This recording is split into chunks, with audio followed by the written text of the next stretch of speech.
SLBC టన్నెల్లో సహాయక చర్యలు కొనసాగుతున్నాయి. 8 మంది కార్మికులు విగత జీవులుగా మారినట్లు అంచనా వేస్తున్నారు అధికారులు. వారు ప్రాణాలతో ఉండే అవకాశం లేకపోవడంతో కుటుంబ సభ్యులు ఆవేదన వ్యక్తం చేస్తున్నారు. భారీగా పేరుకుపోయిన శిథిలాలను తొలగిస్తున్నారు రెస్క్యూ సిబ్బంది. 5 నుంచి 20 అడుగుల లోతులో పూడిక పేరుకుపోయింది. మొదటి షిఫ్టులో వెళ్లిన వారు 5.5 గంటలు పనిచేసినా 2 అడుగుల కంటే ఎక్కువ పూడిక తొలగించలేకపోతున్నారు. 8 రోజులుగా సహాయక చర్యలు కొనసాగుతూనే ఉన్నాయి. 2 రోజుల క్రితం ఎన్జీఆర్ఐ జీఎస్ఐ నిపుణులు ground penetrating radar technology, Doppler స్కానింగ్ల ద్వారా మట్టి కింద చిక్కుకున్న వారి కోసం ప్రత్యేకంగా అన్వేషణ చేపట్టారు. స్కానింగ్ ద్వారా గుర్తించిన ప్రాంతాల్లో కార్మికుల కోసం అన్వేషణ ముమ్మరం చేశారు అధికారులు. సొరంగంలో పైకప్పు కూలిన రోజు టన్నెల్ బోరింగ్ మిషన్, కట్టర్ల మధ్య పనిచేస్తున్న వారు బయటపడలేకపోయారు.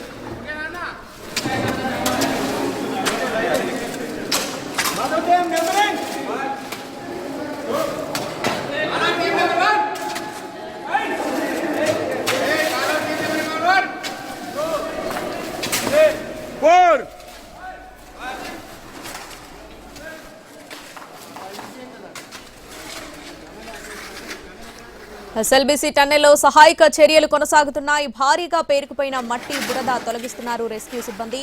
5 నుంచి 20 అడుగుల లోతులో పూడిక పేరుకుపోయింది. మొదటి షిఫ్టులో వెళ్లిన వారు 5.5 గంటలు పనిచేసినా 2 అడుగుల కంటే ఎక్కువగా పూడిక తొలగించలేకపోతున్నారు. 8 రోజులుగా సహాయక చర్యలు కొనసాగుతూనే ఉన్నాయి.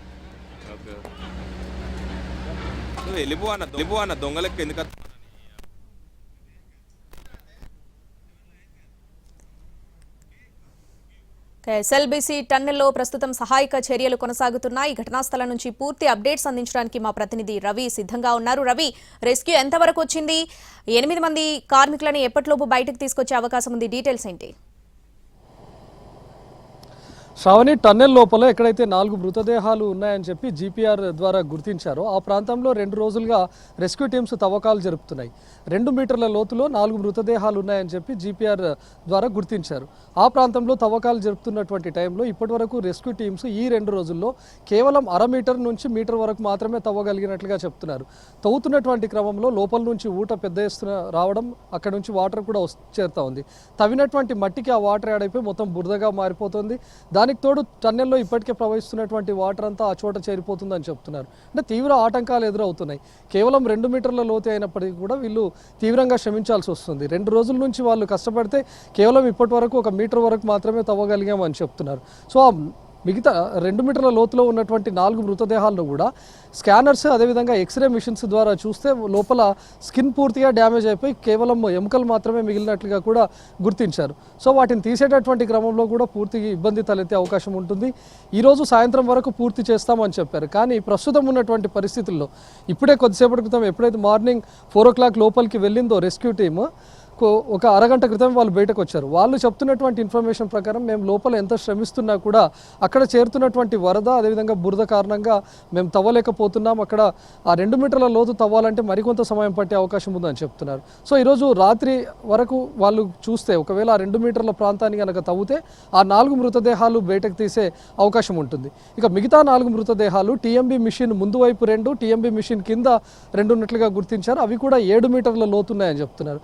సో ప్రస్తుతం ఉన్నటువంటి ఈ 2 మీటర్ల లోతులో ఉన్న 4 మృతదేహాలు తీయడానికి దాదాపు 2 రోజుల సమయం పడుతూ ఉంది. కాబట్టి ఇక 7 మీటర్ల లోతులో ఉన్నటువంటి మృతదేహాలు తీయడం మాత్రం అసాధ్యమని ఎన్డీఆర్ఎఫ్ ఇప్పటికే అధికారులకు కూడా సూచించారు. అయితే ఇక్కడ ఉన్నటువంటి మంత్రుల బృందం కానీ లేకపోతే ఉన్నతాధికారులు ఖచ్చితంగా మృతదేహాలనైనా మనం వాళ్ళ కుటుంబ సభ్యులకు అందించాల్సి ఉంది. కాబట్టి వాటిని ఎంత రెస్క్యూ చేసైనా సరే, మరికొంత సమయం పట్టినా సరే ఆ మిగతా 4 మృతదేహాలను కూడా తీయాల్సిందే అని అధికారులు చెప్పారు. దీంతో ప్రస్తుతం ఎక్కడైతే ఈ 2 మీటర్ల లోతులో ఉన్నటువంటి 4 మృతదేహాలను గుర్తించారో ప్రస్తుతం వాటి వెలికితీత పనులు జరుగుతున్నాయి. ఈరోజు రాత్రి వరకు అవి బయటకు తీస్తారా అనే క్లారిటీ కూడా అటు రెస్క్యూ టీమ్స్కి లేదు. ఎందుకంటే తీవ్ర ఆటంకాల మధ్య, ప్రతికూల పరిస్థితుల మధ్య పనిచేస్తూ ఉన్నారు. అటు ఎన్డీఆర్ఎఫ్, అదేవిధంగా డిఆర్ఎఫ్కు తోడు సింగరేణికి సంబంధించినటువంటి వాళ్ళు కూడా లోపల తవ్వకాలు జరుపుతూ ఉన్నారు. అయినప్పటికీ అక్కడ ఊట నుంచి వస్తున్నటువంటి వాటర్ కారణంగా ఇబ్బంది కలుగుతుంది. ఎక్కడైతే టన్నెల్ లోపల 14th కిలోమీటర్ వద్ద ప్రమాదం జరిగిందో ఎగ్జాక్ట్ ఆ ప్రాంతం కిందనే ఒక పాయ ఉండొచ్చు అని కూడా అధికారులు అనుమానిస్తున్నారు. ఆ పాయ కారణంగానే నిరంతరం ఊట నుంచి వాటర్ కంటిన్యూస్గా వస్తుందని చెప్తున్నారు. ప్రమాదం జరిగిన మరుసటి రోజు నుంచి లోపల వస్తున్నటువంటి వాటర్ను తరలించడానికి 2 బాహుబలి మోటార్లు కూడా పెట్టారు. 150 HP ఒకటి, 100 HPకి సంబంధించినటువంటి 2 మోటార్లను పెట్టి లోపల డీవాటరింగ్ చేస్తున్నారు. దాదాపు 6 రోజులుగా డీవాటరింగ్ చేస్తున్నా సరే టన్నెల్ లోపల ఇంకా నీటి ఉధృతి కొనసాగుతూనే ఉంది. సో ప్రస్తుతం అక్కడ వాటర్ను ఆపలేక లేకపోతే అక్కడ ఉన్నటువంటి బురదను తరలించే ప్రయత్నం చేసినా కూడా విఫలమవుతున్నటువంటి కారణంతోనే ఇప్పుడు ఆ మృతదేహాలు ఎక్కడున్నాయో గుర్తించినా కూడా వాటిని వెలికి తీయడం అత్యంత కష్టతరంగా మారిపోతుంది. అయితే నిన్న మంత్రి జూపల్లి చెప్పారు, ఎట్టి పరిస్థితుల్లో అయినా అదనంగా రెస్క్యూ బలగాలను లోపలికి పంపించైనా సరే ఈరోజు సాయంత్రం లేదా రాత్రి వరకు ఆ 4 మృతదేహాలను వెలికి తీస్తామని చెప్పారు. సో ఇప్పటికీ ఇక్కడికి చేరుకున్నటువంటి మృతదేహాల కుటుంబ సభ్యులంతా కూడా ఇక్కడికి చేరుకున్నారు. కానీ బయటకు తీసిన తర్వాత ఆ 4 మృతదేహాలు ఎవరిది అని కనిపెట్టడం కూడా మరింత కష్టతరంగా మారే అవకాశం ఉంది. Shravani. Right Ravi, thanks for the updates.